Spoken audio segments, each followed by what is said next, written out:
Hello दोस्तों, क्या हाल है आप लोगों के। ऐसी उम्मीद कर रहा हूँ कि आप सब बढ़िया होंगे और अपनी पढ़ाई कर रहे होंगे। तो चलिए एक बार फिर से स्वागत है HMWB बैंकिंग एग्जाम में। जैसा कि आप लोग जानते हैं कि मैं संजय कुमार मौर्य आप लोगों के लिए लेके आया हूँ सिलेक्शन का होम्योपैथ, जिसमें मैं आपको अर्थमेटिक के मिक्स क्वेश्चन की प्रैक्टिस कराता हूँ ताकि आपकी अर्थमेटिक जो है इम्प्रूव हो सके और आप कम से कम टाइम में ज़्यादा से ज़्यादा क्वेश्चन सॉल्व कर पाएँ। ठीक है, तो आप सभी को दशहरा की हार्दिक शुभकामनाएं। भगवान आपका भला करे और आपका सिलेक्शन जल्दी से जल्दी हो, मैं ऐसी कामना करता हूं, भगवान से प्रार्थना करता हूं, सॉरी। ठीक है, तो चलिए बढ़ते हैं आज के क्वेश्चन की तरफ। लेकिन उससे पहले अगर आपने हमारी वीडियो को अभी तक लाइक नहीं किया तो लाइक कर दीजिए, और चैनल को सब्सक्राइब नहीं किया तो प्लीज़ चैनल को सब्सक्राइब भी कर लीजिए ताकि हमारी वीडियो की अपडेट आपको मिलती रहे और आप अपनी स्पीड इंप्रूव करते रहें। तो चलिए बढ़ते हैं आज के क्वेश्चन की तरफ। और आज का हमारा पहला क्वेश्चन है ये, आप इसे पढ़िए, सॉल्व करने की कोशिश कीजिए, फिर मैं बताता हूँ इसे करना कैसे है। ठीक है, बहुत सिंपल क्वेश्चन है, फिर भी आप इसे 2 बार पढ़िए और सॉल्व करने की कोशिश जरूर कीजिए। मैं यही कहता हूँ कि आप क्वेश्चन को बार बार पढ़ने की कोशिश कीजिए और तब तक पढ़िए जब तक क्वेश्चन को समझ में ना जाए कि दिया क्या है, पूछ क्या रहा है और करना कैसे। और ये जब बार बार आप चीज़ें करोगे ना, तो एक टाइम बाद आप देखोगे कि आप क्वेश्चन को एक बार में पढ़ते ही सारा का सारा क्लियर हो जाएगा। मतलब दिया क्या है, पूछ क्या रहा है और करेंगे कैसे, आप ये भी क्लियर हो जाएगा। ठीक है, तो चलिए आप पढ़िए, सॉल्व करने की कोशिश कीजिए, फिर मैं बताता हूँ इसे करना कैसे है। ठीक है,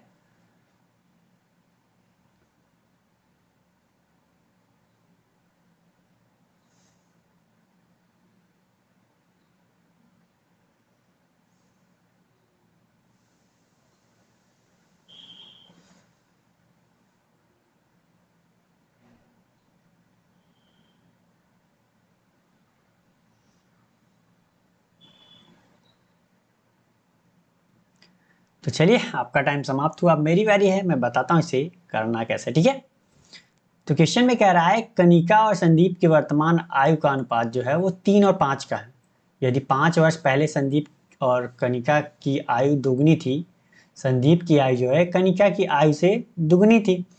यदि कैलाश की वर्तमान आयु कनिका और संदीप की औसत आयु से 8 वर्ष अधिक है तो कैलाश की वर्तमान आयु क्या है। ठीक है, तो सारे लोगों ने सॉल्व कर लिया होगा, मैं ऐसी उम्मीद कर रहा हूँ। मैं बताता हूँ इसे करना कैसा है। ठीक है, एक बात बताइए कि आप इसे बेसिक से भी कर सकते हैं, कर ही सकते हैं, ट्राई भी कीजिएगा। ठीक है, तो मैं इसका डायरेक्ट रेशियो मेथड बताता हूँ। रेशियो तो कह रहा है किसकी बात हो रही है, कनिका एंड संदीप की।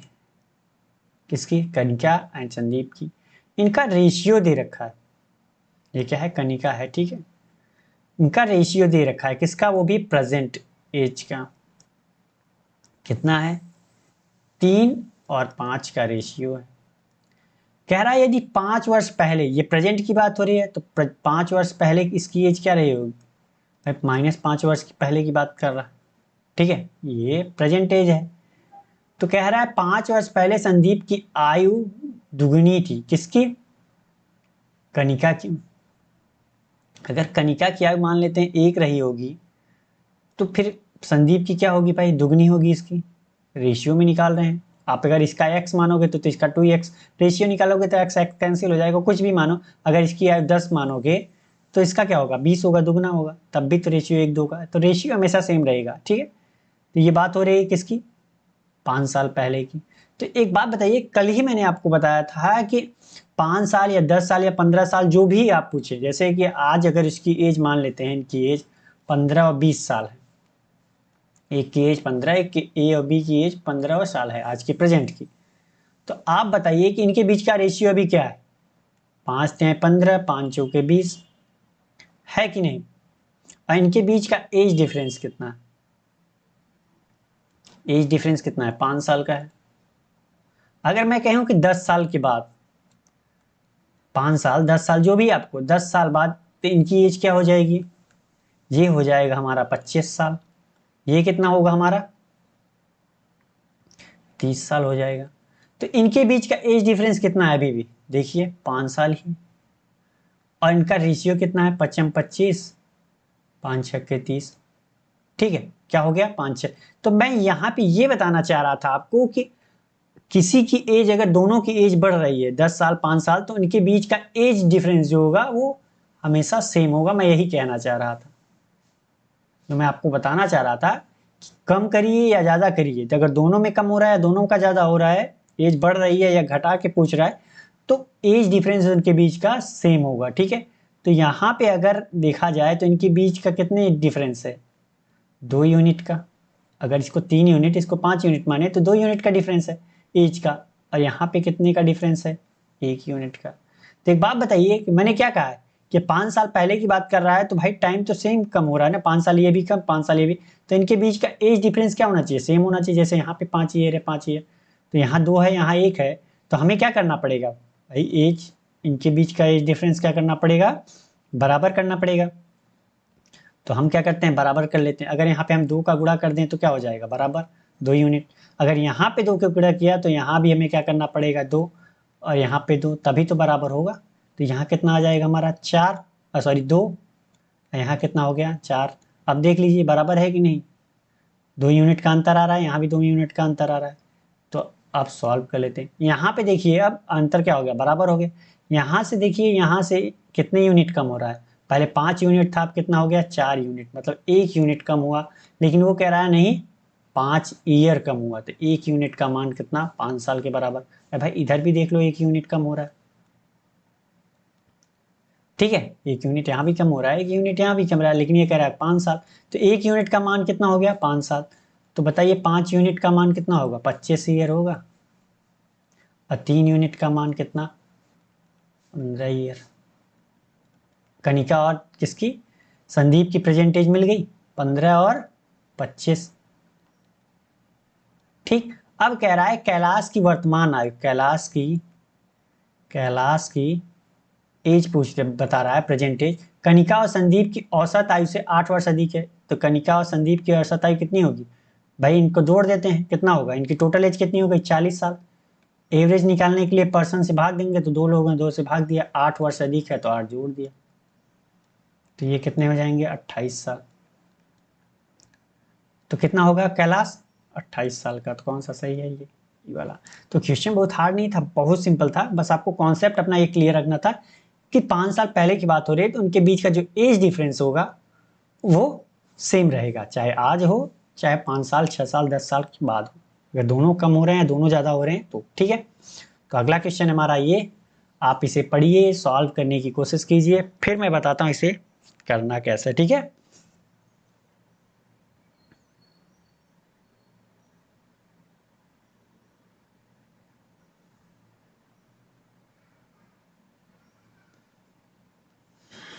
तो आप इसे पढ़िए, सॉल्व करने की कोशिश कीजिए, फिर मैं बताता हूँ इसे करना कैसे, ठीक है।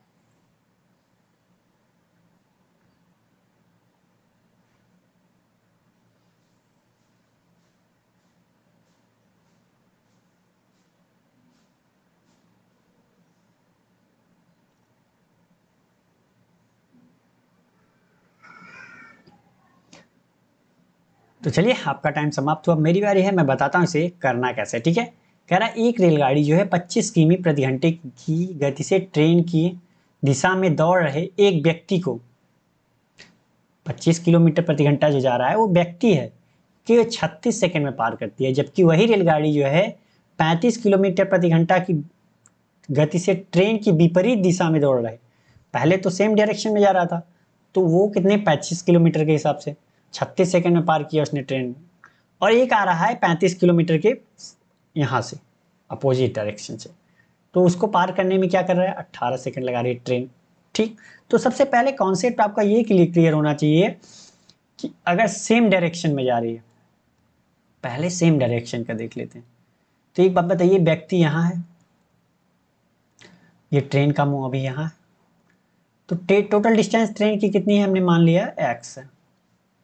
तो आप बताइए कि ये भी इधर जा रही है, ये भी इधर जा रही है, तो अब धीरे धीरे धीरे करके क्या हुआ, व्यक्ति को पार कर गए, व्यक्ति हमारा यहीं रह गया, और ट्रेन हमारी कहाँ पहुंच गई, यहाँ पहुंच गई। तो टोटल डिस्टेंस उसने कितना कवर किया भाई, अभी यहाँ थी, यहाँ से यहाँ, मतलब खुद की लंबाई के बराबर ही।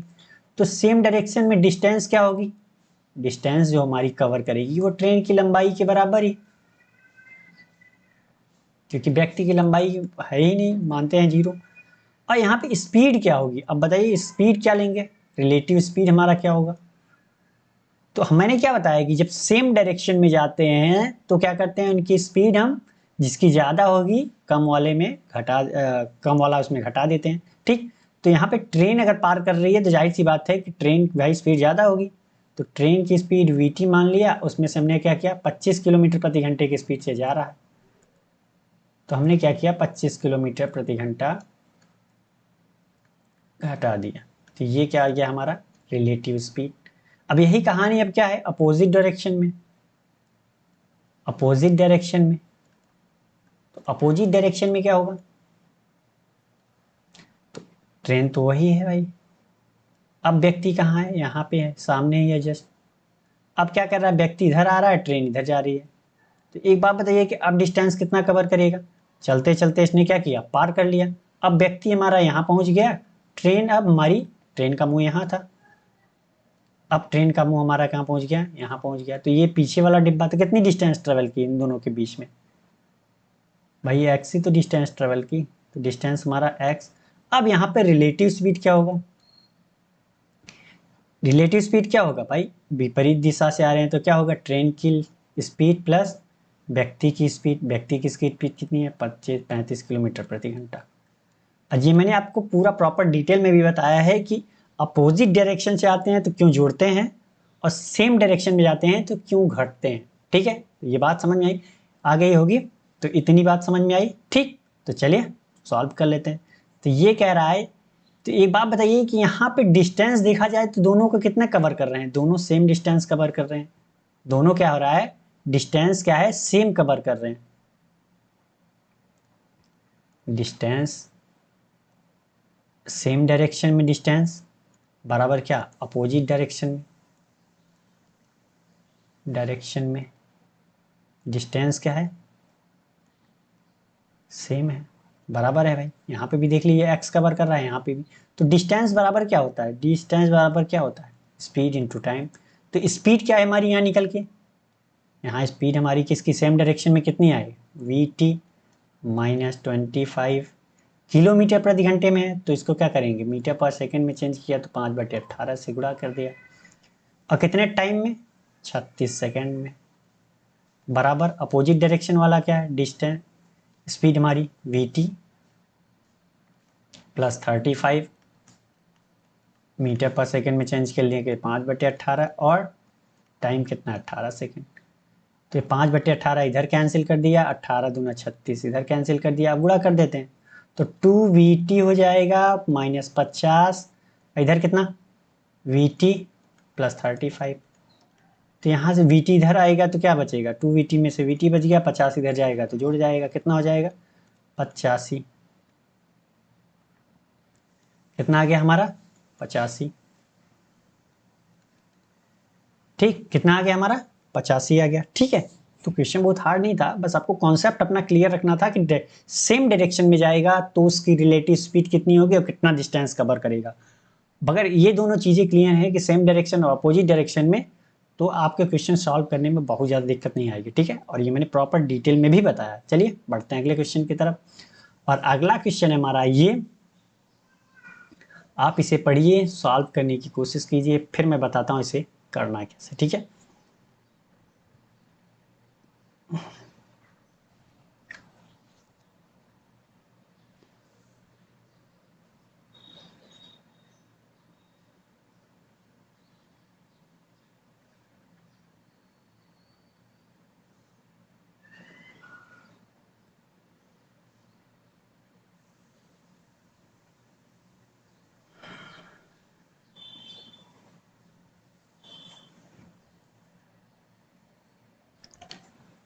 तो चलिए आपका टाइम समाप्त हुआ, मेरी बारी है, मैं बताता हूँ इसे करना कैसे। आपने पढ़ भी लिया है, सॉल्व करने की कोशिश तो की होगी, ठीक है।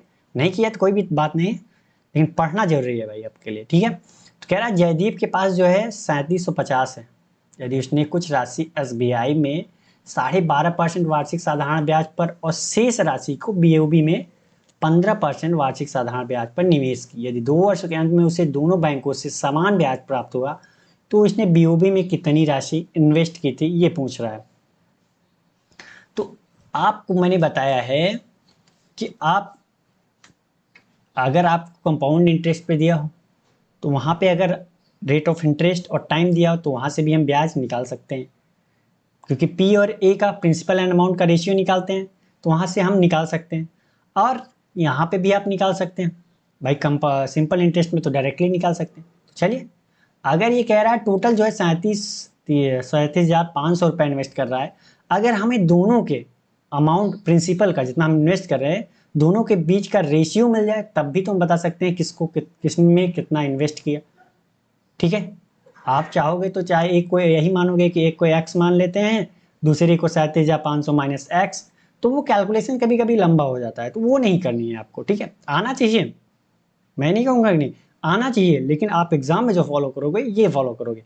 तो ये क्या कर रहा है, चलिए सॉल्व कर लेते हैं। तो एस आई हमारा कितना निकल के आएगा, तो एक बात बताइए कि 12% वार्षिक साधारण ब्याज पर एसबीआई में, एसबीआई ये है हमारी, एसबीआई में सिंपल इंटरेस्ट पे कर रहा है, तो एक साल में 12% हो रहा है, तो बात हो रही है 2 साल के, तो 2 साल में कितना 24%, किसका, प्रिंसिपल का। तो एसबीआई का हम प्रिंसिपल मान लेते हैं कितना, एक्स, तो एस आई सिंपल इंटरेस्ट कितना हो जाएगा 24% इसका। भाई पी आर टी अपॉन 100 भी करोगे तब भी इतना ही आएगा, रख के देख लेना। एक साल में अगर 12% मिल रहा है तो जाहिर सी बात है 2 साल में 30% मिलेगा, क्योंकि यहाँ पे सिर्फ और सिर्फ प्रिंसिपल पे मिलता है ब्याज, ना कि इंटरेस्ट पे इंटरेस्ट, इसलिए जितना होगा, अगर 5 साल कहता तो मैं उसे 12×5 = 60 क्या देता, 60% मिलेगा। ठीक है, लेकिन कंपाउंड इंटरेस्ट में ये चीज़ नहीं होती, क्योंकि उसमें क्या है, ब्याज पे ब्याज मिलता है। तो चलिए, ये सिंपल इंटरेस्ट का हमें मिल गया क्या, ब्याज। अब बात आती है किसकी, बीओबी की।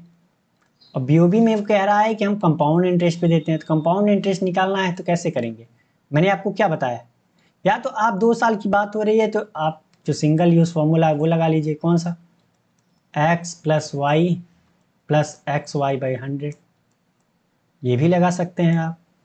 कितना होगा 15 प्लस 15, यहाँ कितना 15 15 15 15 225/100, तो ये कितना हो जाएगा, दशमलव लग जाएगा, 15 दूना 30, 32.25। तो ये प्रिंसिपल का कितना हो जाएगा, 32.25। प्रिंसिपल हम मान लेते हैं बीओबी का वाई मान लिया, वहाँ पे हमने एक्स माना, यहाँ पे वाई मान लिया, कितना है वाई इन्वेस्ट किया, तो 32.25%, तो परसेंट को हटाया तो 100 से। ठीक है, तो यहाँ से भी आप सी आई निकाल करके दोनों बराबर दिखा के आ सकता है आपको, अब देख लीजिए ऐसे कर सकते हैं। तो क्या कह रहा है, दोनों की इंटरेस्ट बराबर है तो इंटरेस्ट बराबर कर दिया। तो एक बात बताइए कितना आ गया, एक्स 24/100, इधर कितना आ गया वाई 32.25/100, 100 से 100 कैंसिल। ठीक, यहाँ पे क्या है, 2 अंक के बाद दशमलव है, तो इधर हम क्या किया हमने 100 से गुणा कर दिया, तो कोई दिक्कत, ये दशमलव गायब हो जाएगा हमारा। तो अब सॉल्व कर लेते हैं, तो 2400 इधर हो गया और इधर कितना हो गया 3225, तो कटेगा 5 से कटेगा 25 से, 25 × 25 7, 25 दूना 50 और 25 25 25 पंचे 25 नवैया 225, यहाँ कितना आ गया 25 चौका 100। तो x और y का रेशियो यहाँ से कितना आ गया, मैंने क्या बताया, x के सामने वाला कितना है 129 रख दिया, और y के सामने ये है 96, तो 96 रख दिया। ठीक, तो x और y का रेशियो मिल गया हमें। अब तो भाई टोटल अमाउंट तो हम बांट सकते हैं कि नहीं, जाहिर सी बात है कि बांट सकते हैं। अगर हम मान लें कि x बराबर कितना है हमारा प्रिंसिपल 129 ए मान लिया, और इसको कितना 96, तो टोटल कितना प्रिंसिपल हमारा 129 प्लस 96 कितना 225 ए हो गया टोटल प्रिंसिपल। लेकिन ये कह रहा है कितना प्रिंसिपल है हमारा 37,500, तो ए का मान कितना आ गया हमारा, तो 37,500 बटा कितना 225। हमसे पूछा क्या है भाई, पूछा क्या है बीओबी में कितनी राशि, तो बीओबी का कितना था वाई, और वाई का मान कितना है 96, तो 96 ए का जगह हम रख दिए 37,500, और ये कितना आ गया 225, सॉरी 225 है, अब इसको सॉल्व कर लेते हैं तो कितना होगा, 15 दूना 30 और 15 पचे 75, और ये कितना होगा, 15 15 ही हम 225, 5 दिए 15, यहाँ कितना 500, यहाँ कितना 3 से काटा तो कितना 3 त्रिका 9, 3 दूनी 6, तो कितना होगा 5 दूनी 10, 5 तिया 15 1 16, तो कितना हो जाएगा ये 16,000। ठीक है, कितना हो जाएगा 16,000। बातें समझ में आई? बिल्कुल। तो आप इसे ऐसे भी कर सकते थे, तो हमारा ये कितना आ गया 16। और नहीं अगर ये चीज़ें आपको लगती, अगर मान लीजिए 2 वर्ष के लिए दिया था तो ये आपने कर लिया। अगर आपको मान लीजिए अगर यही 3 वर्ष के लिए दिया होता तब क्या करते? तो आपको मैंने बताया है कि पी और ए का मान यहाँ से आप निकाल सकते हो। तो पी ए का मान निकालते तो यहाँ कितना 15% वार्षिक साधारण, तो 15% का मान कितना होता है, 15% का कितना होता है भाई, 5 या 15, 3/20 होगा। तो मतलब कहने का अर्थ अगर हमारा 20 प्रिंसिपल होता तो 3 ब्याज मिलता, तो अमाउंट कितना हो जाता 23 एक साल में, फिर 20 से 23 होता। ठीक, तो ये कितना हो जाता 400, और ये कितना होता 529। तो ब्याज कितना मिल रहा है 129 रुपये। ठीक है, ब्याज कितना मिल रहा है 129 रुपये। तो कितने पे 400 अगर हमारा प्रिंसिपल होता तो 129 रुपये ब्याज मिलता, 400 प्रिंसिपल होता तो 129 ब्याज मिलता। अगर हमने माना है कितना y, तो y अगर प्रिंसिपल होता तब कितना मिलता ब्याज, इतना मिलता। दोनों को बराबर करते हैं तब भी सॉल्व करते हैं, यही आता। तो यहाँ पे ये चीज़ें इसलिए मैंने बताई कि ये 2 वर्ष के लिए तो ये मान लीजिए आपने फॉर्मूला यूज़ करके कर लिया। अगर 3 के लिए बोलता तब भी 20 से 23 हो जाता, होता कि नहीं? तो जो लॉन्ग प्रोसेस है वो भी कभी कभी क्या है कि प्रॉफिटेबल होता है, लेकिन शॉर्ट भी आना चाहिए। ठीक है, तो बातें समझ में आ गई होंगी मैं बताना क्या चाह रहा था। बढ़ते हैं अगले क्वेश्चन की तरफ। अगला क्वेश्चन हमारा ये, आप इसे पढ़िए, सॉल्व करने की कोशिश कीजिए, फिर मैं बताता हूँ इसे करना कैसे। ठीक है,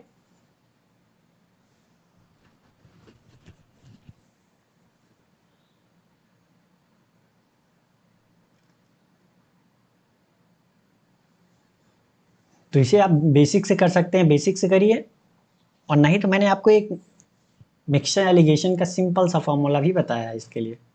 बेसिक से करेंगे तो लंबा होगा, मैं मानता हूँ थोड़ा सा कैलकुलेटिव होगा। ठीक है, लेकिन आना चाहिए, मैं ये कहूँगा कि आना चाहिए वो भी आपको। ठीक है, तो मैं आज बेसिक नहीं बताऊंगा आपको, आपको आज शॉर्ट बताऊंगा। ठीक है, कि आप इसे शॉर्ट में कैसे कर सकते थे। तो मैं ऐसा नहीं है कि भाई एक ही चीज़ पे वो रहता हूँ, मैं सारे प्रोसेस बताता हूँ, कभी कभी बेसिक बताता हूँ, कभी कभी शॉर्ट बताता हूँ। ठीक है, ताकि आपको कैलकुलेशन करने में कोई दिक्कत ना हो, हर प्रकार से आप तैयार रहो। तो चलिए, टाइम समाप्त हुआ आपका, मैं बताता हूँ इसे करना कैसे। ठीक है, कह रहा है एक दुकानदार एक सोफा सेट जो है 63,180 में बेचता है और 8% का लाभ कमाता है।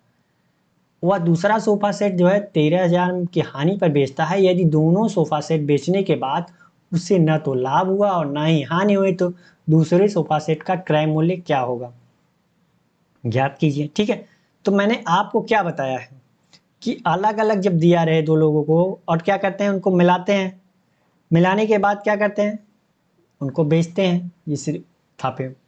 ठीक है, तो क्या होता है मिक्सचर एलिगेशन में, उसके बाद क्या मिलता है मेरे को, कॉस्ट प्राइस का, या फिर उनको किस अनुपात में मिलाया है वो मिलता है। तो अलग अलग क्वेश्चन के लिए अलग अलग। तो यहाँ प्रॉफिट एंड लॉस की बात हो रही है तो प्रॉफिट एंड लॉस की देख लेते हैं। ठीक है, तो हमने क्या किया कि जो प्रॉफिट पे बेचा वो कितना था 8% के प्रॉफिट पे, और दूसरा क्या रहा है लॉस पे बेचा हमने, लॉस पे कितने का 13% के लॉस पे। तो हमने क्या किया भाई, प्रॉफिट वाले को प्लस रखना है और लॉस वाले को माइनस। कह रहा है no profit no loss all over, यहाँ पे हम क्या रखते हैं बीच में, ऑल ओवर ही तो रखते हैं। ऑल ओवर हमें क्या हो रहा है, प्रॉफिट हो रही है लॉस हो रहा है, वही तो हम रखते हैं। लेकिन यहाँ पे कह रहा है नो प्रॉफिट नो लॉस, मतलब zero, no profit no loss, मतलब कोई प्रॉफिट नहीं कोई लॉस नहीं, तो 0%। अब हम क्या करते हैं इसको सॉल्व कर लेते हैं, इतना तो कर ही सकते हो। तो एक बात बताइए कि इसमें से इसको घटाया तो कितना आया 8 आया, और इसमें से इसका घटाया तो 13 है। ये हमारा किसका रेशियो किसका आ गया आप भाई, ये हमारा आ गया कॉस्ट प्राइस का रेशियो। किसका रेशियो, ये बात आपको याद रखनी है कि यहाँ पे जो रेशियो आएगा वो किसका रेशियो आएगा, हर क्वेश्चन के लिए अलग। लेकिन यहाँ पे प्रॉफिट एंड लॉस की बात हो रही है तो किसका लॉ आएगा रेशियो, कॉस्ट प्राइस का। क्यों आएगा, क्योंकि आपको प्रॉफिट परसेंटेज अगर लॉस परसेंटेज चाहिए तो आप क्या करते हो, प्रॉफिट बटा क्या कॉस्ट प्राइस ही तो करते हो। अगर हमने प्रॉफिट परसेंटेज 8% ले लिया तो नीचे क्या होगा हमारा, कॉस्ट प्राइस रखते। इतनी बात समझ में आई। तो हम मान लेते हैं कि इसकी कॉस्ट प्राइस जो है वो 13x है, इसकी 8x है रुपए है। कोई दिक्कत नहीं होनी चाहिए। यहाँ पे उसने दिया है कि 63,180 रुपये में बेचता है किसको, 8% लाभ वाले को। तो यहाँ पे तो हमारी ये क्या है, ये कॉस्ट प्राइस आई है ना, ये हमारी क्या है, कॉस्ट प्राइस आई है, लेकिन ये सेलिंग प्राइस है। तो एक बात बताइए कि अब हम सेलिंग प्राइस निकाल सकते हैं कि नहीं। कह रहा है 8% के प्रॉफिट पे बेचता है, तो अब मान लीजिए cost price and selling price का रेशियो हम निकाल सकते हैं। अगर कॉस्ट प्राइस हमारी 100 हमने मान लिया, तो इसका 8% कितना होगा, 8% कितना होगा, 108 के प्रॉफिट में 8% 8 होगा, तो 8 पर 108 पे बेचेगा तभी तो 8% का प्रॉफिट होगा। तो यहाँ पे अगर रेशियो हम देखें तो कितना आएगा, 25 चौका 100, 4 दूनी 8, 4 सत्ते 28, 25 एंड 27 का रेशियो आ गया। आप इसको ऐसे भी कर सकते थे, या पे ऐसे ही कर सकते थे, 8% का मान कितना होता है, 2/25। ठीक है, तो आपको जो तरीका समझ में आए वो करिए। ठीक है, तो 25 एंड 27 का रेशियो मिल गया। तो यहाँ पे आप बताइए कि कॉस्ट प्राइस कितना है, 25 यूनिट एंड 27 का बेच रहा है, तो यहाँ पे कितना है, ये हम कह रहे हैं कि 13x है। 25 यूनिट बराबर 13x, तो 27 यूनिट बराबर कितना हो जाएगा, 13x/25 गुणित 27, यही तो लिखे हुए। तो मैंने आपको क्या बताया है कि जब भी ऐसा क्वेश्चन आए तो अगर प्रॉफिट पे बेच रहा है तो हम क्या करते हैं, 13x को ऐसे ही रहने देते हैं। ठीक, हाँ, और इसके बाद क्या करते हैं, इसकी कॉस्ट प्राइस नीचे, कॉस्ट प्राइस हमारी कितनी है, 25, अब बेच रहे हैं कितने पे, 27 पे। बातें समझ में आई। तो ये क्या आ गया हमारा सेलिंग प्राइस, ये क्या आ गया हमारा सेलिंग प्राइस, और ये भी हमारा क्या है सेलिंग प्राइस, 63,180। अब सॉल्व कर लीजिए, सॉल्व कर लीजिए, तो कितना आएगा ये, 13 चौका 52, 13 अट्ठे 104, और 13 छक्का 78, और इधर कितना हो जाएगा, 9 से काटते हैं, 9 पचे 45, 9 चौका 36, 0, यहाँ 9 तिरिक 27, 18 तिरिक 54। ठीक, और 18 का 25 में गुणा किया तो कितना हो जाएगा, 4 से कर देते हैं भाग,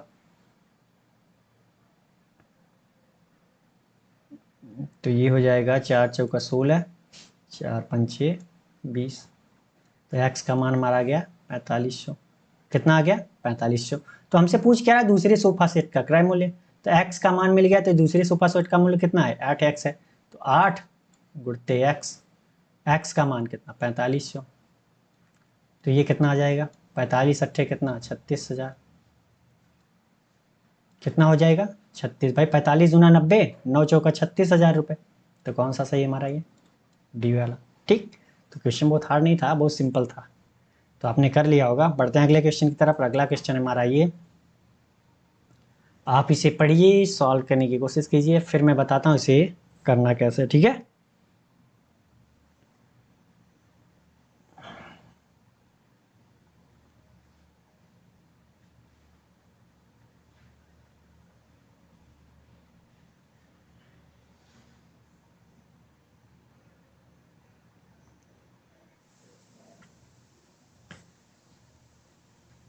तो चलिए आपका टाइम समाप्त हुआ, मेरी बारी है, मैं बताता हूँ इसे करना कैसे। ठीक है, कह रहा है एक वृत्त का क्षेत्रफल 3850 वर्ग सेंटीमीटर है, उसी वृत्त की परिधि एक आयत के क्षेत्रफल के बराबर है, जिसकी लंबाई और चौड़ाई का अनुपात कितना है, 11:5 है। तो आयत का परिमाप क्या होगा ये पूछ रहा है। तो वृत्त का क्षेत्रफल क्या होता है, वृत्त का क्षेत्रफल क्या होता है ये तो पता है भाई, पाई आर स्क्वायर, और कितना मान दिया है 3850। तो सॉल्व कर लेते हैं इसको, यहाँ से r का मान निकल आएगा, रेडियस 22/7 आर स्क्वायर बराबर कितना 3850।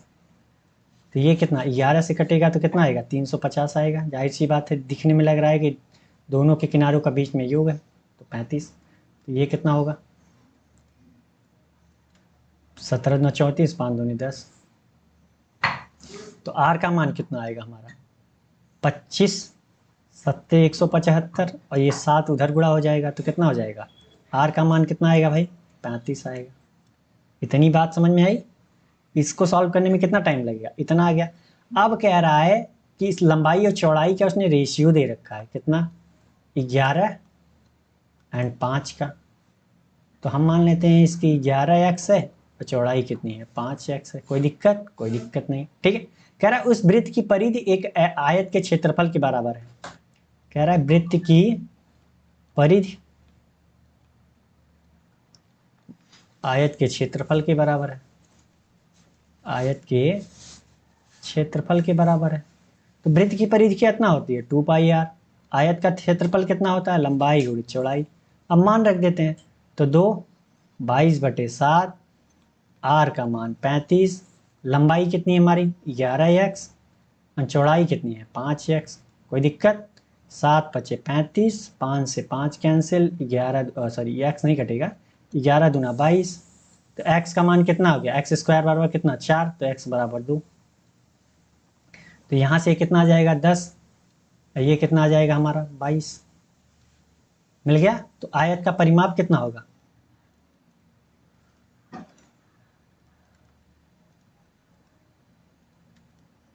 कितना होगा? 2l+b। जोड़ लीजिए, कितना होगा? 22 10 32, 32 दूना 64 सेंटीमीटर। तो इसमें कुछ रखा नहीं था, बाकी इसमें सिर्फ और सिर्फ कैलकुलेशन थोड़ा सा करना था आपको। जितना ज़्यादा आप कैलकुलेशन पे स्पीड रखोगे और माइंड में करोगे, मैंने क्या कहा है, इसीलिए तो प्रैक्टिस करनी है आपको कि ज़्यादा से ज़्यादा कैलकुलेशन आप माइंड में कर सको। और जितना माइंड में आप करोगे उतना ही जल्दी क्वेश्चन सॉल्व कर लोगे। ठीक है, तो समझ में आ गया होगा। बढ़ते हैं अगले क्वेश्चन की तरफ। और अगला क्वेश्चन है हमारा ये, आप इसे पढ़िए, सॉल्व करने की कोशिश कीजिए, फिर मैं बताता हूँ इसे करना कैसे। ठीक है,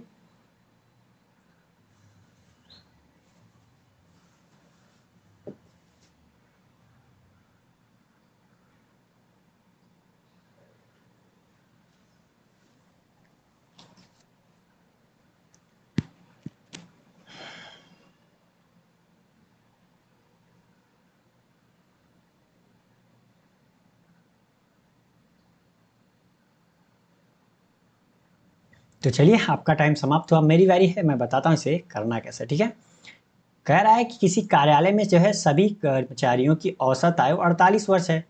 यदि श्री कुमार, जिनकी आयु 65 वर्ष है, सेवानिवृत्त हो जाते हैं, मतलब रिटायरमेंट में लेते हैं, और उनकी जगह कोई आता है अनुज नाम का, जिसकी आयु क्या है? 32 वर्ष शामिल होता है, तो कर्मचारियों की औसत आयु 2.2 वर्ष घट जाती है। तो अब कार्यालय में कुल कितने कर्मचारी थे?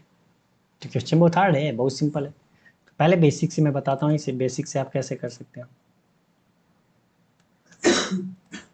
ठीक है, तो यहाँ पे कर्मचारियों की संख्या नहीं दे रखी है। अगर हमें टोटल एज निकालनी है तो हमें क्या चाहिए? कर्मचारियों की संख्या चाहिए। तो हमने माना कि टोटल कर्मचारी कितने हैं, एम्प्लॉय कितने हैं?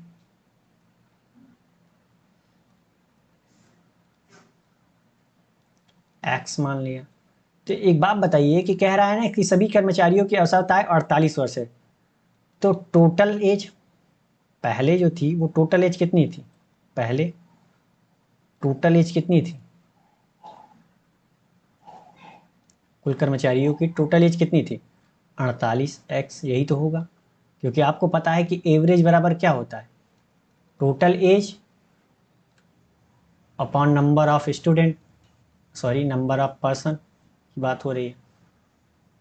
तो टोटल एज चाहिए तो क्या करेंगे? एवरेज एज में नंबर ऑफ पर्सन से गुणा कर दिया, तो एवरेज एज है 48, नंबर ऑफ पर्सन x, तो 48x होगी।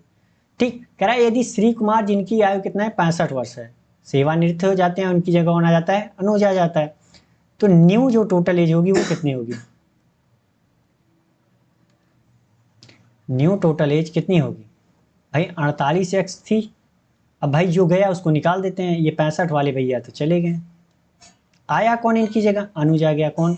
22 साल जिसकी एज है। तो न्यू टोटल एज कितनी आ गई? 48x 65, ये कितना होगा?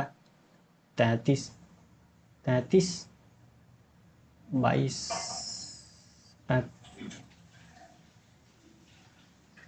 43 होगा। ठीक है, सॉरी 32 के आए हैं ना, सॉरी 32 वाले आए हैं, मैंने 22 लिखा है। ठीक है,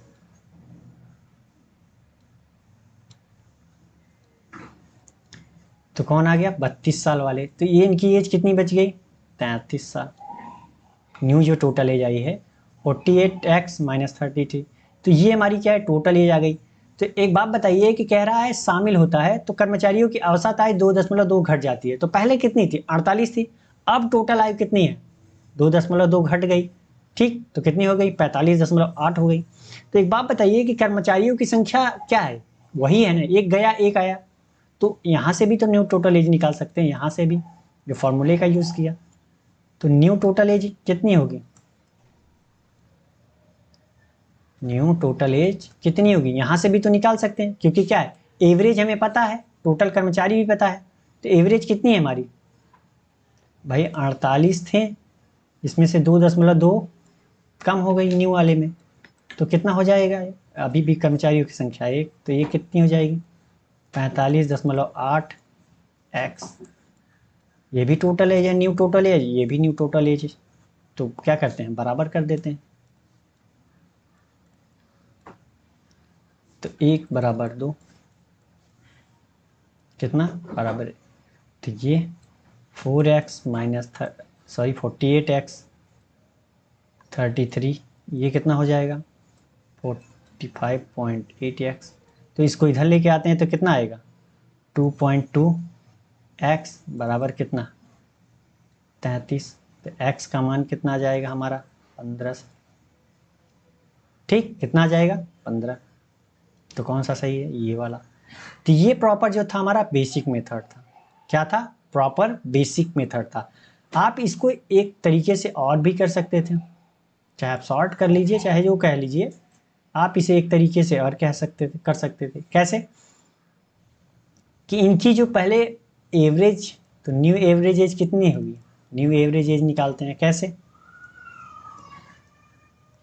ठीक है, तो इनकी जो है पहले औसत आयु कितनी थी 48 थी, ठीक, कह रहा है 65 चले जाते, तो 65 एज वाले चले गए और 32 वाले आ गए, तो अब इनकी टोटल एवरेज एज, ये एवरेज एज हो रही है ना, ये क्या है एवरेज एज है, अब इनके भी तो एवरेज एज निकाल लेते हैं, एवरेज के फॉर्म में होगा तभी तो हम घटा या जोड़ सकते हैं, क्योंकि ये एवरेज के फॉर्म में है, तो इसका क्या है नंबर ऑफ पर्सन अभी भी कितने हैं सेम टू सेम वही है, कितने x माना है तो x ही है, तो यहाँ पे कितना है 48 माइनस कितना 33 अपॉन x, ठीक है, क्या है ये एवरेज के फॉर्म में है, न्यू एवरेज, और न्यू एवरेज उसने दे रखा है कितना भाई 2.2 घट जाते हैं, मतलब पहले 48 थी, अब कितना हुआ 2.2 घट गए, तो ये कितनी हो गई, इसको ऐसे ही रहने देते हैं, कैंसिल नहीं करते हैं, ठीक है, कितनी हो गई इतनी हो गई। तो एक बात बताइए ये भी न्यू एवरेज एज और ये भी न्यू एवरेज एज, तो क्या होंगे बराबर हो जाएंगे, 48 माइनस 33x बराबर कितना 48 माइनस 2.2, तो ये कितना हो जाएगा 48, यहाँ भी प्लस में है, इस तरफ ले आएंगे तो क्या होगा माइनस, क्या हो जाएगा 0, कट नहीं रहा है भाई, इस तरफ लेके आएंगे तो क्या होगा 0 होगा, तो अब बच कितना गया, यहाँ पे भी माइनस है यहाँ पे भी क्या हो जाएगा, दोनों जगह कैंसिल, तो 33x, इसको 2.2 को इधर लाते हैं, x को इधर लेके जाते हैं, तो ये कितना हो जाएगा x बराबर कितना 15 आ जाएगा, तो कौन सा सही सी वाला। तो क्वेश्चन करने में क्या बहुत ज़्यादा टाइम लगता, नहीं ना, बहुत सिंपल था, तो आप जब प्रैक्टिस करोगे ना तो चीज़ें आएंगी, नहीं करोगे तो नहीं आएंगी। तो चलिए अगला क्वेश्चन है हमारा ये, आप इसे पढ़िए सॉल्व करने की कोशिश कीजिए, फिर मैं बताता हूँ इसे करना कैसे, ठीक है।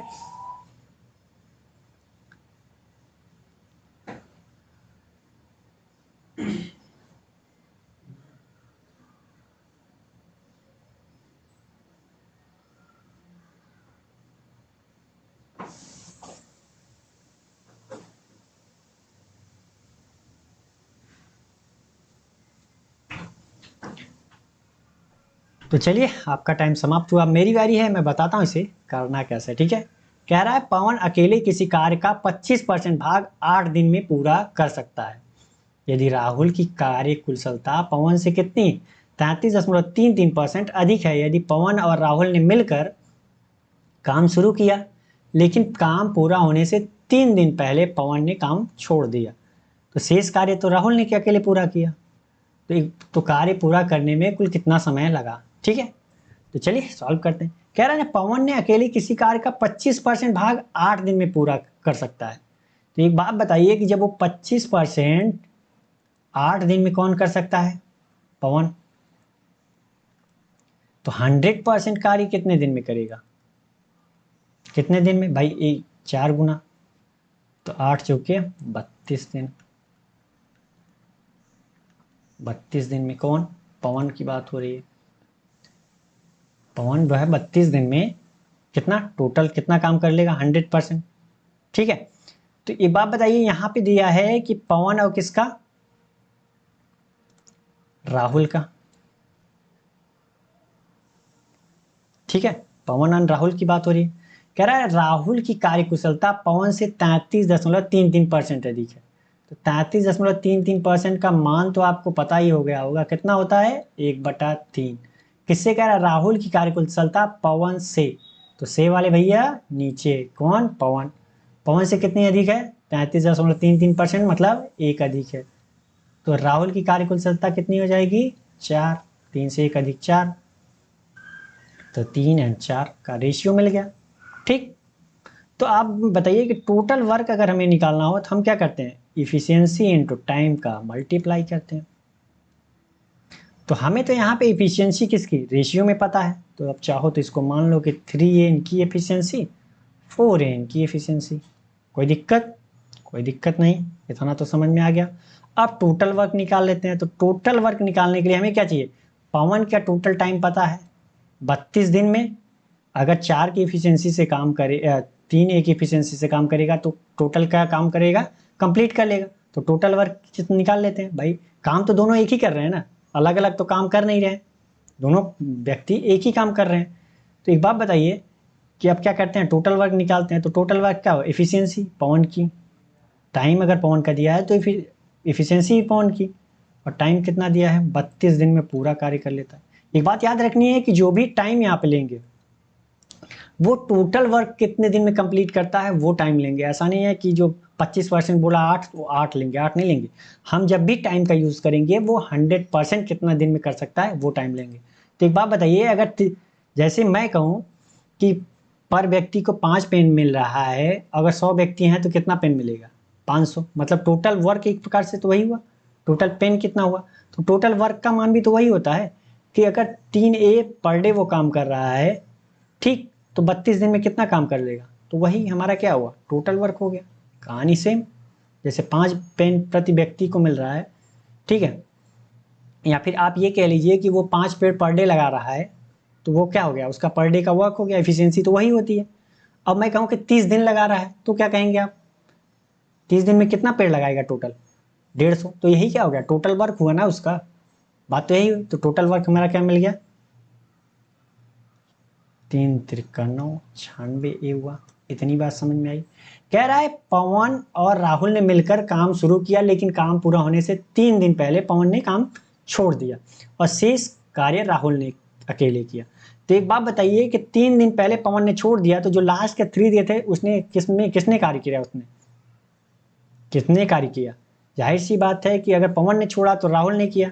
अगर राहुल 4A पर डे काम कर रहा है, मतलब 4A पेड़ पर डे लगा रहा है, तो 3 दिन में कितना पेड़ लगाएगा वो? पेड़ से समझ लीजिए कि अगर 4A पेड़, इफिशियंसी मतलब क्या? पर डे कितना काम हो रहा है। अगर वो 4A पेड़ पर डे लगा रहा है तो 3 दिन में कितना पेड़ लगाएगा? 12 पेड़ लगाएगा। तो राहुल द्वारा 3 दिन में किया गया कार्य कितना होगा? राहुल द्वारा लास्ट के 3 दिन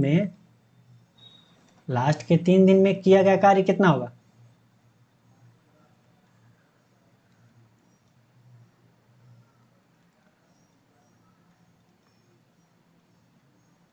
अगर क्वेश्चन ना समझ में आए तो आप किसी से रिलेट कीजिए। तो ये बताइए कि अगर पर डे वो 4A पेड़ लगा रहा है तो 3 दिन में कितना पेड़ लगा लेगा वो? जाहिर सी बात है कि 12 पेड़ लगाएगा, 12A।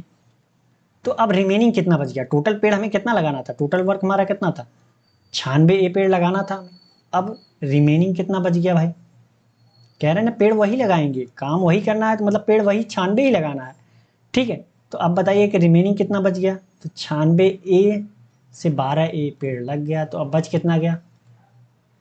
84A पेड़ बचा। तो अब ये क्या है कि अब ये पवन और कौन? राहुल दोनों, अब तो जो टाइम बचा था उसमें इन्होंने क्या किया? 7 काम किया। तो पवन प्लस राहुल द्वारा द्वारा लिया गया टाइम कितना था, बता नहीं सकते, ये काम तो इन्होंने दोनों ने मिलके किया था ना। तो 84 एक काम किया। और पर डे कितना भाई, पवन ने 3 पेड़ लगाए, 3 ए पेड़, राहुल ने 4 ए, तो टोटल कितना पेड़ लग रहा है, 7 ए पेड़। तो क्या कहा, टोटल वर्क बटा इफिशियंसी, टोटल वर्क 84 है बचा, इनकी इफिशियंसी कितनी है भाई, दोनों की, दोनों काम कर रहे हैं तो दोनों की इफिशियंसी जोड़ दिया, ये ए से ए कैंसिल, ये 12 डे, कितना 12 डे। तो आप क्या करना कि आप झटके में आप क्वेश्चन को क्या टिक करके आओगे, 12, तो गलत हो जाएगा। उसने क्या बोला है कि कार्य पूरा करने में कुल कितना समय लगा, टोटल टाइम, भाई 12 दिनों ने तो दोनों ने मिलके काम किया ना, और 3 दिन तो वो राहुल अकेले किया था, तो टोटल टाइम कितना हो जाएगा, 12 + 3 15 डे। तो अब बातें समझ में आ गई होंगी कि मैं बार बार आपसे कहता हूं क्वेश्चन क्यों पढ़ने के लिए, क्योंकि आपको क्वेश्चन समझ में आ गया तो आप कर ले जाओगे, लेकिन आपने लास्ट में क्या किया कि टाइम भी दिया, और क्या किया, थोड़ी सी मिसअंडरस्टैंडिंग की वजह से आपने क्या किया, गलत टिक कर दिया, जबकि आपको कुछ करना नहीं था उसके आगे। भाई 12 3 15 ये तो माइंड में जोड़ सकते थे, बस आपको ए की जगह बी पे टिक करना था। कितना टाइम लगता है, माइक्रो सेकेंड्स, और आपको मिल जाते हैं 1 नंबर, लेकिन आपने क्या किया, 0.25 नंबर कमा दिया। ठीक है, तो चलिए बढ़ते हैं अगले क्वेश्चन की तरफ, और अगला क्वेश्चन हमारा ये, आप इसे पढ़िए। ठीक है, फिर मैं बताता हूं इसे करना कैसे।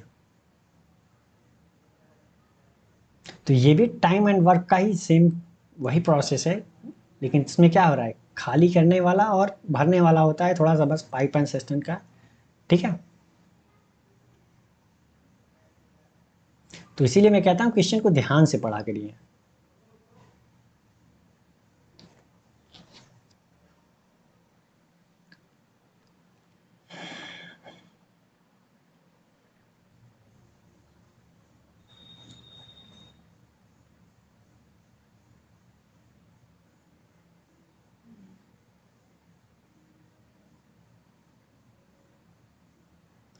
तो चलिए आपका टाइम समाप्त हुआ, अब मेरी बारी है, मैं बताता हूँ इसे करना कैसे। ठीक है, कह रहा है नल पी एक पानी के टैंक को 20 मिनट में खाली कर सकता है।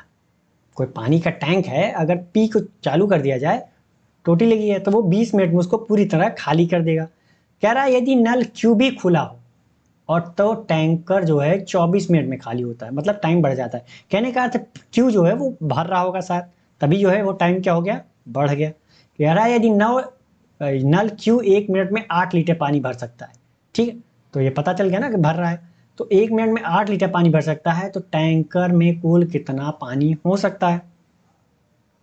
तो यहां से आप बताइए कि हमें अगर पता चल जाए कि क्यू अगर अकेले चालू हो, ठीक है, तो टोटल काम करने में उसे कितना टाइम लगेगा, कितने मिनट लगेगा, तो जितने मिनट लगेगा, अगर 1 मिनट में उतना हो रहा है तो जितना मिनट लगेगा उसमें हम गुणा करके हम बता सकते हैं ना टंकी की क्षमता क्या है।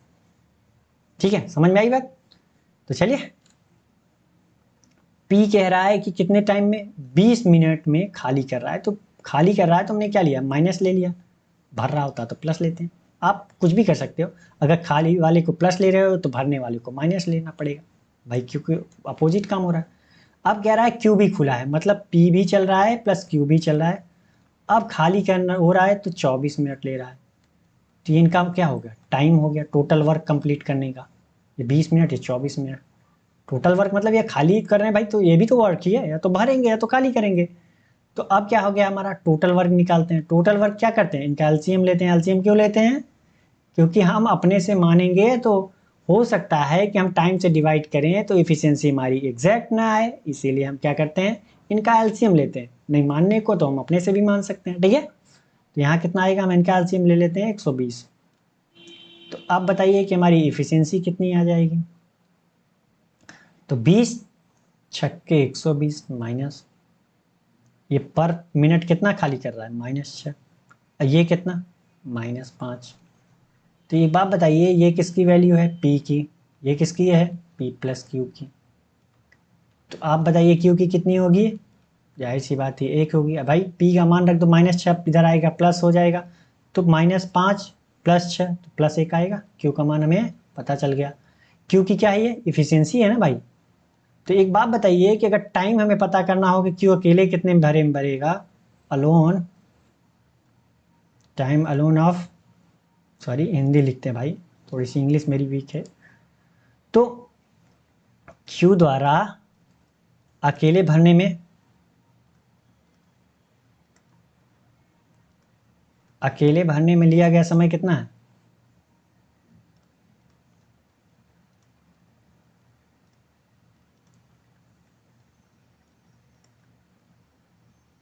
समय कितना है? तो समय निकालना हुआ तो क्या हुआ, टोटल वर्क बटा इफिशियंसी। तो टोटल वर्क कितना है 120, इफिशियंसी कितनी है उसकी 1, तो ये कितना हो जाएगा 120 मिनट लगेगा।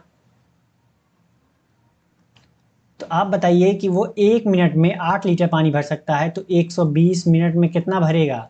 120 गुणते 8, 12 अट्ठे 96, 960 लीटर भर देगा। तो 120 मिनट में पूरी टंकी भर रही है ना, तो 120 मिनट में पूरी टंकी भर गई। तो 1 मिनट में 8 लीटर भर रहा है, तो कितना 20 मिनट में, 120 मिनट में कितना 12 अट्ठे 96, 960 लीटर भर जाएगी टंक, मतलब पूरी टंकी की क्षमता भी वही है। क्षमता क्या है 960 लीटर। बातें समझ में आई?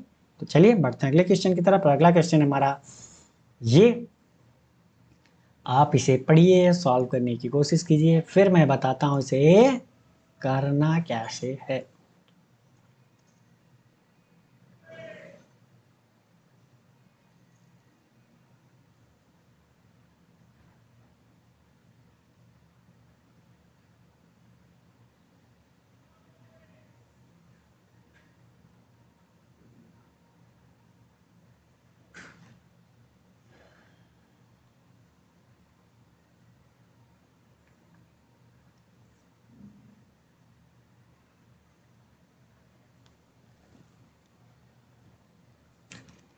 तो चलिए, आपने पढ़ लिया, मैं उम्मीद कर रहा हूँ कि पढ़ ही लिया होगा। तो मैं बताता हूँ इसे करना कैसे, ठीक है।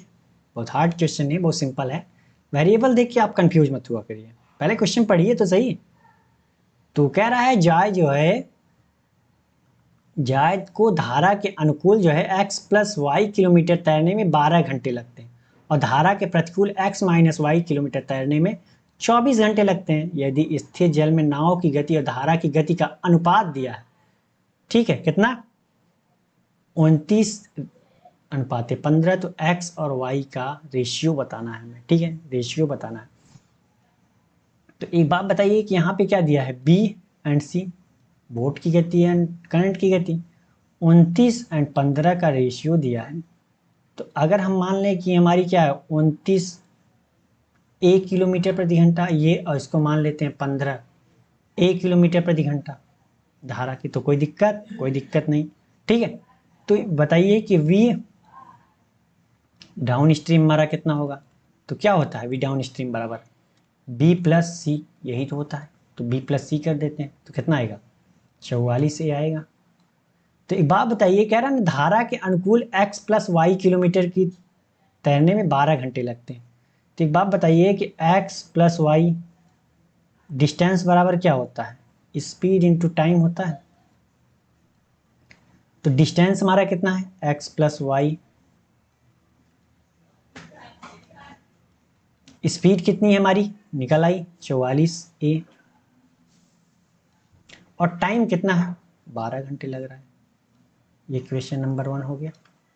अब बात आते हैं दूसरी की तरफ, कह रहा है धारा के प्रतिकूल, तो धारा के प्रतिकूल स्पीड कितनी हो जाएगी हमारी v, तो ये कितना होता है b माइनस सी, आपको पता है, तो ये कितना होगा 15, 14 ही आएगा, ठीक।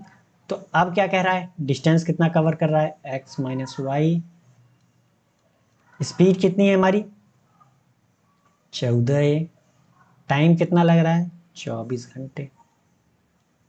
तो ये कितना हो गया इक्वेशन नंबर 2। तो आप बताइए कि 3 वेरिएबल, 2 क्वेश्चन 3 वेरिएबल, तो हम तो एग्जैक्ट ऐसे मान निकाल नहीं सकते। यहाँ पे देखा जाए तो 2 क्वेश्चन है 3 वेरिएबल, तो हम एग्जैक्ट मान तो नहीं निकाल पाएंगे। लेकिन हाँ, अगर हम इसमें भाग दे दें तो जाहिर सी बात है कि ए कैंसिल हो जाएगा, बचेगा क्या एक्स वाई के फॉर्म में। तो उसको सॉल्व करके हम एक्स वाई का रेशियो निकाल सकते हैं कि नहीं, निकाल सकते हैं। तो इस इक्वेशन नंबर 1/2 से तो रख देते हैं। तो कितना होगा x प्लस वाई, यहाँ कितना हो जाएगा x माइनस वाई, और इधर क्या बच जाएगा 44a गुणते 12, और इधर कितना 14 ए गुणित 24, कलर चेंज कर लेते हैं, ठीक है। तो ए से ए कैंसिल, 12 दूना 24, 2 22 और 2 11 एंड 7, 11 7 बच गया, इसका गुणा इधर कर लिया। तो ये कितना हो जाएगा, 7x प्लस 7y बराबर 11x माइनस 11y, ठीक। तो x 7x को इधर लाते हैं, 11y को इधर, तो ये कितना हो जाएगा, 4x बराबर कितना हो जाएगा, 18y। तो ये भी कैंसिल, 2 9, तो ये कितना आ गया हमारा, 2x बराबर कितना, 9y। तो एक्स वाई का मान निकालना हुआ तो कितना आएगा, कितना आएगा। इसका सिंपल सा तरीका मैंने बताया है कि x के सामने जो है उसको नीचे इसके लिख देते हैं, इसके सामने इसको लिख देते हैं। और आप चाहो तो ऐसे भी कर सकते हो कि y को इधर लेके आओ, 2 को इधर लेके जाओ, तो x बटा वाई बराबर 9/2, x बटा वाई बराबर 9/2, बात तो वही हुई। तो कौन सा सही है हमारा, ये बी वाला, ठीक। तो क्वेश्चन बहुत हार्ड नहीं था, बहुत सिंपल था। चलिए बढ़ते हैं अगले क्वेश्चन की तरफ। अगला क्वेश्चन है हमारा ये, आप इसे पढ़िए, सॉल्व करने की कोशिश कीजिए, फिर मैं बताता हूँ इसे करना कैसे, ठीक है।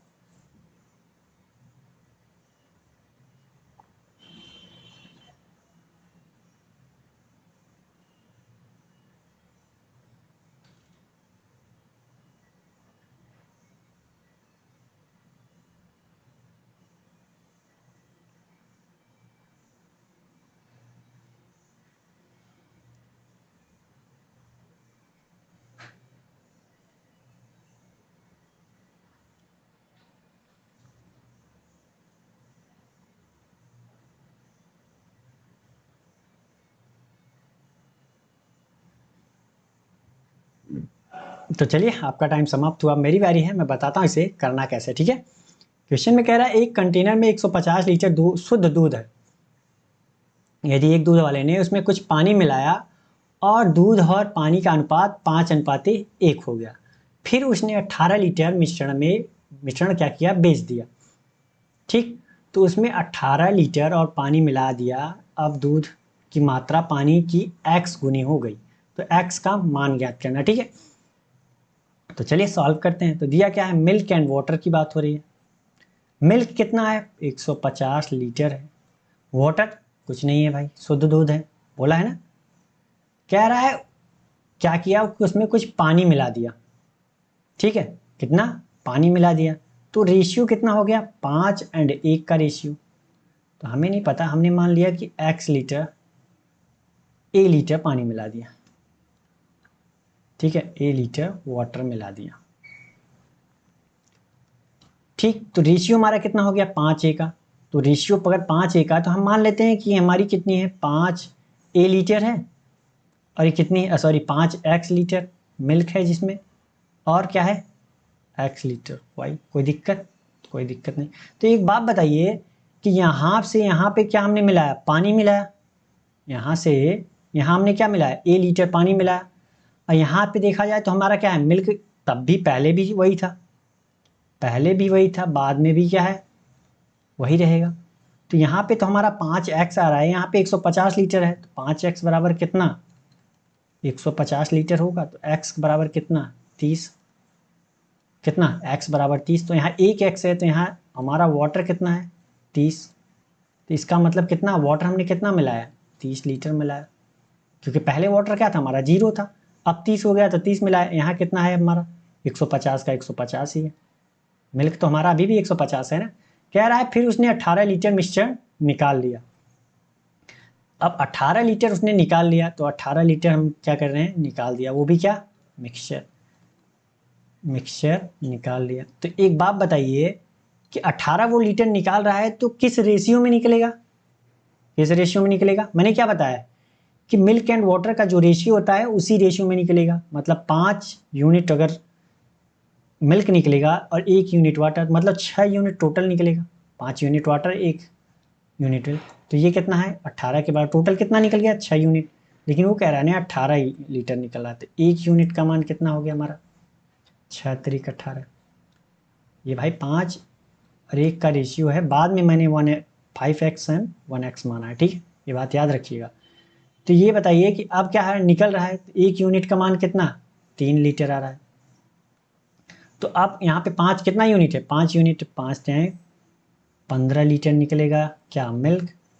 और वाटर कितने निकलेगा हमारा भाई, 1 यूनिट है तो 1 निकल गया ये, तो बचा कितना है, तो ये बच गया हमारा कितना 135, और यहाँ कितना बच गया 27 लीटर। बात समझ में आई। कह रहा है फिर 18 लीटर वाटर मिला दिया जाता है, फिर 18 लीटर फिर हमने क्या किया, पानी मिला दिया। 18 लीटर हमने क्या किया, पानी ऐड कर दिया। तो अब कितना हो गया भाई, मिल्क तो हमारा 135 ही रह गया, वाटर कितना हो गया 18, तो ये कितना हो गया 45। तो ये कितना हो जाएगा हमारा, मिल्क हमारा ये, वाटर हमारा ये। कह रहा है ना अब दूध की मात्रा पानी की मात्रा का x गुनी हो गई। तो आप बताइए कि दूध की मात्रा कितनी है हमारी, दूध की मात्रा की x गुनी है तो कितना होगा 135/45, कितनी गुनी है पता नहीं चल जाएगा। जैसे अगर मैं कहूँ कि हमारा जो है मेरे पास 20 पेन है, ठीक है, और 5 लोगों में बांटना है, तो आप कितना कितना कहोगे, यही ना कहोगे कि भाई 20 पेन है तो 5 लोगों से हम भाग दे देते हैं, तो क्या क्या 4-4 पेन मिलेगा सबको। तो वही कहानी यहाँ है कि टोटल मिल्क हमारा कितना है 135, और वाटर कितना है हमारा 45। तो कह रहा है ना इसकी x गुनी है, तो कितनी गुनी है भाई, गुना निकालने के लिए कितना गुना है, यही तो करेंगे, भाग दे दिया तो कितना आएगा 3, 45 दूना 90, तो कितना गुना है 3 गुना है। तो x बराबर कितना आ जाएगा हमारा 3 गुना, x गुना बोला है तो हमारा 3 गुना है, तो हमारा कौन सा आएगा, ये बी वाला। ठीक है, बात समझ में आई। ठीक, तो समझ में आ गया होगा कि मैं बताना क्या चाह रहा था। तो आज के लिए बस इतना ही। अगर ये मेरा पढ़ाना आपको अच्छा लगा हो तो वीडियो लाइक करके जाए, और अभी तक आपने अपने दोस्तों के साथ शेयर नहीं किया तो प्लीज़ उनको भी शेयर कर दीजिए, ताकि हमारी वीडियो की अपडेट उनको भी मिलती रहे और वो भी अपनी स्पीड इंप्रूव करते रहें। तो और आपने अभी तक स्वयं सब्सक्राइब नहीं किया तो प्लीज़ चैनल को सब्सक्राइब भी कर लीजिए। ठीक है, तो चलिए मिलते हैं नेक्स्ट डे नए क्वेश्चन और एक नए जोश के साथ। तब तक के लिए थैंक यू, बाय बाय।